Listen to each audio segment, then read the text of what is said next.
전세 사기가 뭐냐면은 조직 범죄라는 거예요. 그렇기 때문에 몇 천억 단위의 피해액이 발생하는 겁니다. 자본주의 시장에서 말이 되는 구조냐고요, 이게. 피해자들을 보면은 50% 이상이 20, 30대예요. 전세 사기가 일어나면서 서울의 아파트 전세 가격은 상승할 모멘텀이 굉장히 큽니다. 들을수록 똑똑해지는 지식 뉴스!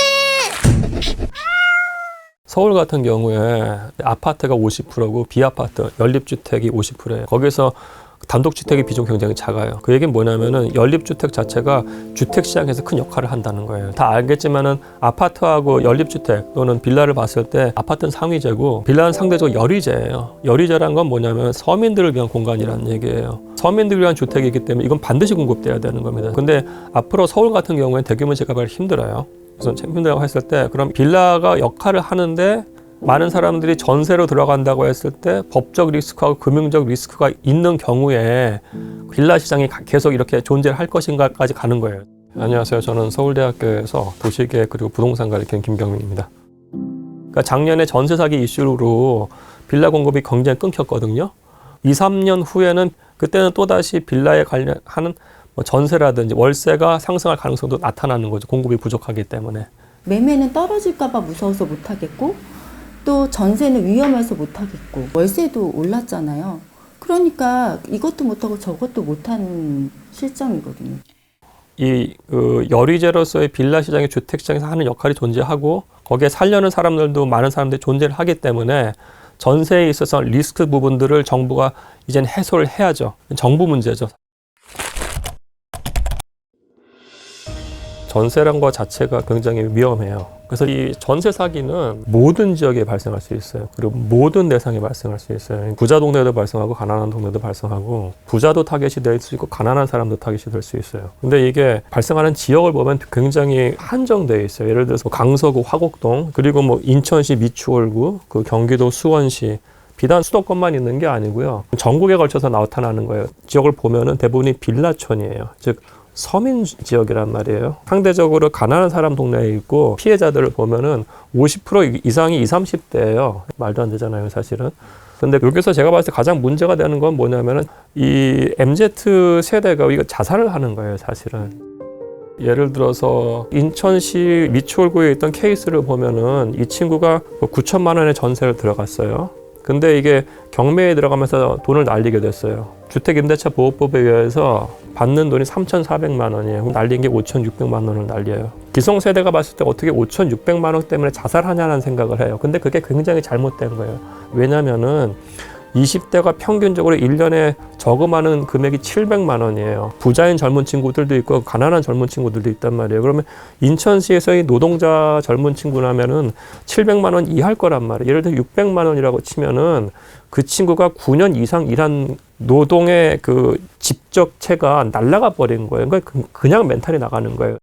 제가 사치를 부렸다거나 코인을 했다거나 이런 것도 아니고 내가 그 돈을 모아본 적도 없는데 앞으로 어떻게 갚아야 되지? 문제는 뭐냐면은 왜 자기들이 계약을 잘못해가지고 한 문제를 사회 보고 도와달라고 하는 건데 이거는 굉장히 차별적이고 잘못된 시각이에요. 이거는 사회적 재난이라고 저는 보거든요. 사회적 재난. 이건 피해자가 누구나 다 될 수 있음에도 불구하고 굉장히 한정된 그러니까 상대적으로 못 사는 지역에 가난한 젊은 층에 집중된다는 게 문제점이고 사기를 치는 가해자가 1인이 아닌 거예요. 건축주를 중심으로 해가지고 중개인하고 은행하고 감정평가사가 짜웅된 경우도 있고 이건 조직범죄예요. 조직범죄. 개인범죄가 아니에요. 조직범죄이기 때문에 몇천 명, 몇백억 단위의 피해액이 나타나는 거지 개인이 하는 게 아니고 조직범죄란 말이에요. 그리고 이게 피해자하고 가해자 간에 벌어진 부동산 계약의 문제가 아니고 사실 이거의 본질은 보증금 사치기 때문에 금융사기예요. 결국은 이게 어느 지역에 사는 누구나 걸릴 수 있는데 지역적으로 이렇게 한정돼서 나타나기 때문에 좀 사회적 재난이라는 측면에서 봐야 될 것 같아요.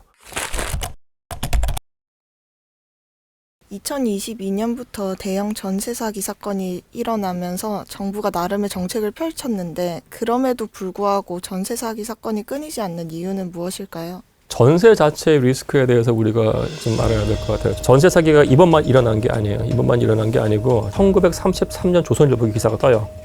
거기서 나오는 스킴이 똑같아요, 지금하고.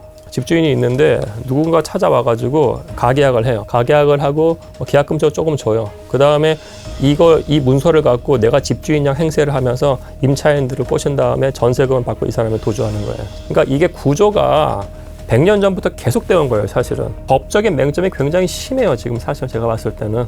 현재도 뭐 전입신고라든지 아니면은 다가구에 있어서의 등기 문제 같은 거 보여주는 문제를 봤을 때 정부 실책이 굉장히 큰 거예요.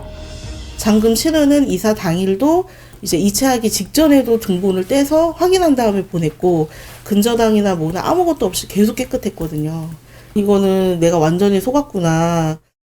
이번 대규모 전세 사기를 보면서 이제 사기꾼들에게 정부가 멍석 깔아줬다 이런 비판이 나오는 이유는 뭐라고 생각하시나요? 그러니까 이제 정부가 전세제도 자체에 대한 리스크가 있음에도 불구하고 제대로 대응을 하지 않은 점들도 있고요. 정부도 정부지만은 이게 전세 자체하고도 연결이 될 수 있을 것 같아요. 전세라는 제도 자체. 왜냐면은 이 전세라는 제도 자체가 존재를 하는 한 갭 투자가 일어나고 이게 특히 갭이 붙으면 이게 반복되는 거예요. 그러니까 전세가 이렇게 매매가 가고 붙는 한 정부가 이걸 방기하는 이건 계속돼요. 전세라는 것 자체가 진짜 웃긴 것 중에 하나예요. 상대적으로 가난한 사람이 금융을 일으킨 다음에 상대적으로 부자인 집주인은 다 갖다 바치는데 나중에 지금 띄일 수도 있거든요. 그래서 집주인의 선함을 의지해야 돼요. 집주인이 선해야 돼요. 이게 얼마나 웃긴 거냐고요. 그게 자본주의 시장에서 말이 되는 구조냐고요. 이게 계약 자체가 말이 안 돼요. 사실은요. 전세 자체가 법적인 리스크하고 금융적 리스크가 동시에 존재하는 이렇게 리스키한 상품이 없어요, 사실은요. 그래서 아파트 가격 시장 안정화하고 전세 자체의 어떤 위험성을 봤을 때 최소한 반전세화를 해야 돼요. 지금도 국토부 자료를 보면은 필요한 전세가 차지하는 비중은 지금도 20-30%밖에 안 돼요. 지금 많은 것들이 지금 반전세화 돼 있어요. 그러면은 정책적으로 최소한 빌라에 대해서라도 반전세화를 해야 돼요. 의무적으로. 그러니까 우리가 가격 추정을 다 할 수 있어요. 그 가격에 대해서 반까지만 전세를 하고 나머지 부분에 대해서는 월세화 시켜가지고 하게 하면 되는 거예요. 그러면 전세 사기 문제는 풀려요.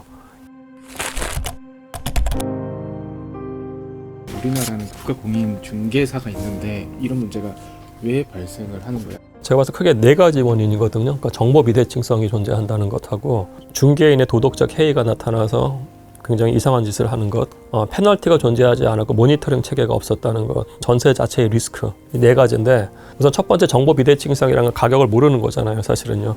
그럼 지금의 프랍테크 기술로 다 해결돼요. 저도 제 논문 중에 하나가 서울시에 있는 모든 토지 한 수백만 개를 가격 추정하는 걸 했어요. 그러니까 일개 연구실에서 저하고 박사제자 둘이서 한 거거든요, 논문. 그 솔루션을 제공하는 데들이 이미 있어요. 4-5년 전부터. 이미 기술도 다 있고 하기 때문에 정보 비대칭성은 금방 풀릴 수 있는 문제인 거예요. 그 두 번째는 이제 중개인의 도덕적 해이가 이게 페널티나 또는 모니터링 부재랑 연결이 되는 것인데 분양 대행 업체가 사실은 빠져 있어요. 그러니까 신축을 하는 경우에는 중개인도 있지만 분양 대행 업체가 와가지고 같이 짱한 경우가 있거든요.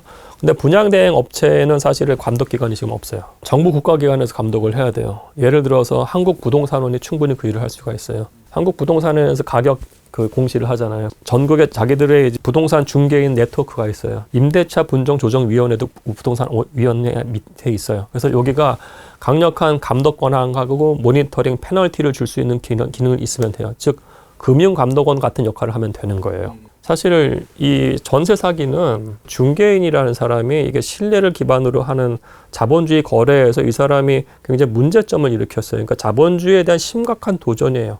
거래 질서를 완전히 황폐화시키는 거기 때문에 강력하게 들어가서 페널티를 줘야 됨에도 불구하고 정부가 지금 방기하고 있어요. 법원의 판결이 지금 바지 사장한테만 가 있지 중개인하고 옛 건축주한테 지금 안 가고 있다고요. 만약에 그렇다면 이 사람들 계속 그런 일을 일으킬 거예요. 그러니까 부동산원이 그런 모니터링 역할하고 페널티를 준다고 하면은 중개원들이 사건 칠 가능성이 굉장히 떨어질 거예요. 전세 사기가 주는 어떤 방향성이라는 거는 특히 이제 빌라나 오피스에 집중적으로 나타나고 있는데요. 이게 빌라라는 시장은 아파트랑 달라요. 아파트는 주인이 나중에 자산 취득 효과를 노려요. 산 다음에 가격이 굉장히 많이 오를 거라는 기대감이 있어요. 근데 빌라라는 시장은 그게 아니에요. 가격 자체가 아파트처럼 막 오르는 시장이 아니기 때문에 빌라에 들어가는 사람들은 임차를 해서 들어가는 겁니다. 그러면은 빌라 공급주도 똑같은 생각을 해요. 나는 안정적인 월세 수입을 받을 거야. 내가 안정적인 소득을 얻을 거라는 기본을 하고 들어가는 겁니다. 그 두 가지 측면에서 봐야 될 것 같아요. 첫 번째는 전세 사기가 일어나면서 빌라에 들어가지 않고 싶어 하는 거예요. 왜냐하면 전세 사기의 대부분의 유형, 80%가 빌라 또는 오피스텔에 나타나고 있어서 수요자 측면에서는 전세로 빌라에 들어가기 싫은 거예요. 근데 우리가 이 전세 사기가 정리됐다. 그 다음에 일어나는 문제가 뭐냐면 빌라 포비아 때문에 사람들이 아파트로 넘어가요. 상위진 아파트 전세값을 상승으로 이끌 가능성이 첫 번째 높고요. 두 번째는 빌라 포비아 때문에 수요가 없기 때문에 빌라를 공급하려는 사람은 빌라 공급을 안 해요. 빌라 공급 자체가 없다고 하면 빌라 전세 가격도 나중에는 올라갈 가능성도 존재하는 겁니다. 빌라 가격이 또 올라간다고 하면 그때 사람들은 또 이 생각을 해요. 이 전세 가격에 내가 빌라에 사느니 아파트로 가겠다는 것. 그래서 서울의 아파트 전세 가격은 상승할 모멘텀이 굉장히 큽니다. 그 말씀 뭐냐면은 더 많은 돈을 주거 비용에 지출해야 된다는 얘기예요. 우리가 마주하는 현실은 뭐냐면은 임금 상승이 그렇게 높지가 않아요. 인플레이션이 큼에도 불구하고 이미 가처분 소득은 줄었어요. 근데 주거 비용이 더 는다고 하면 가처분 소득은 더 줄 수 있는 겁니다. 따라서 이게 경기에도 안 좋은 역할을 할 가능성이 굉장히 높아요. 경기가 어려우니까 그렇겠죠. 급한 거 아니면은 구매를 잘 안 하시는 것 같더라고요. 이 전세 사기가 주는 어떤 방향성이라는 거는 첫 번째는 상위적인 아파트 전세 가격의 상승으로 이끌 가능성이 첫 번째 높고요. 두 번째는 경기 전반에 있어서 가처분 소득이 줄므로써 소비 진작에도 안 좋은 방향으로 작동할 가능성이 높아요. 지난해 부동산 시장을 떠올려 보면 그 전세 사기와 더불어서 PF 문제도 상당히 문제됐었는데 이거에 대해서 정부 대처의 형평성 문제가 또 논란이 되었던 것 같아요. 예, 되게 좋은 지적이시고요. 근데 우리가 이 전세자격한 특별법을 얘기한다고 했을 때 정치권에서 이런 얘기를 했었어요. 이게 사인 간의 거래이고 사인 간의 거래에서 나타난 피해를 세금으로 메우는 게 맞냐라는 논거를 예시했어요. 근데 그 논리가 적용된다고 하면은 PF를 절대 도와줘서는 안 돼요. PF는 디벨로퍼하고 금융회사 간의 사인 간의 거래. 여기서 인이라는 게 개인만 뜻하는 게 아니에요. 법인이에요. 법인 간에 일어난 일을 정부가 개입해가지고 맨 처음에 1조 도와준다고 했다가 10조 도와준다고 그랬어요. 근데 여기도 마찬가지 사인 간 거래이지만 이건 조직범죄고 정부가 제도적 미비점을 같이 만들어놨기 때문에 정부가 책임이 있는 건데 여기서 그 논리가 안 돼요. 제가 봤을 때. 그렇기 때문에 형평이 굉장히 어긋난 거예요. PF는 사실은 거대한 디벨로퍼와 그 금융회사들이잖아요. 돈을 벌려는 탐욕스러운 디벨로퍼하고 또는 탐욕스럽지 않다고 하더라도 본인이 시점을 잘못 택해가지고 사업을 망친 거예요. 그 사람들을 지금 정부가 도와준다고 들어간 거예요. 지금 분명히 경기가 조금 안 좋은 상황인 건 분명을 하고요. 지금 어느 정도 지원이 필요한 타이밍이다 하는 거는 저희들이 인식을 하고 있고. 그러니까 이게 원칙이 굉장히 어긋나요. 여러 가지 관점에서 봤을 때. 제가 봤을 때 이게 강력한 사회적 배제예요. 사실 가난한 20대는 완전히 목소리가 지워지고 그 사람 목소리 내릴 창구도 없는 거예요. 특정 계층이 이제 피해를 봄에도 불구하고 우리가 이들을 도와주는 문제에 대해서 과연 원칙에 맞냐, PF 사태라든지 다른 걸 봤을 때 그 부분에 대한 우리가 문제 제기를 할 수 있을 것 같고 사인 간 거래의 피해에 대해 세금을 메우는 게 공정하냐는 얘기를 하고 있다는 것, 사회적 배제가 작동하는 거예요. 2022년 합계 출산율 0.78이에요. 통계청이 예상하는 2023년 추정치는 0.72예요. 그 올해 반드시 0.6대가 나올 거예요. 이렇게 몇십조 부었는데도 이게 이렇게 된다면 우리가 이거 인정할 수도 있어야 될 것 같아요. 아이를 안 낳는 이 거대한 트렌드 우리가 이해를 해야 돼요. 애가 낳기가 힘들다고 하면은 청년들 한 명 한 명의 목숨이 되게 소중한 거예요. 근데 그 사람들이 자살하고 있다고요. 여기 걸린 친구들이 몇천 명에 10,000명 되거든요. 자기 친구 하나 친구 분명히 걸려 있을 거라고요. 봤더니 한 10년 치료했는데 전세금 날려. 근데 정부에서 도와줄 생각 안 해. 실질적 구체책이 없어. 그럼 그 친구들 봤을 때 여기서 왜 애를 낳아야 되는 거예요? 이게 심각한 사회적 문제인 거예요. 우리가 미래 세대에 대해서 지금 새로운 관점에서 봐야 되는 거고 다양한 관점에서 바라봤으면 좋겠어요. 이 부분. 오늘 교양이를 부탁해 여기까지입니다. 예, 감사합니다. 예. 우리 집 양이는 밤마다 뛰어다녀요. 도대체 왜 이러는 걸까요? 추워. 예방주사 어디가 쌀까요? 당신의 궁금증, 지식비서 스프에서 해결하세요.